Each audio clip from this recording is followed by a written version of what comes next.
ang turo ni Jesus. Those who try to find their life will lose it. But those who try to lose their life for His sake will gain it.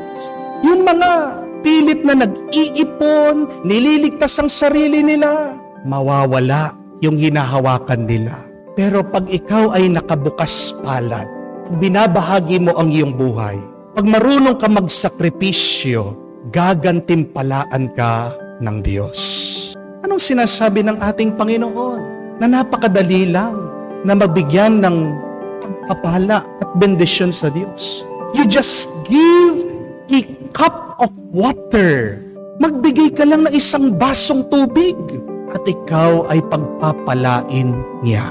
My dear friends, remember this, that your kindness here on earth has a fruit in eternal life.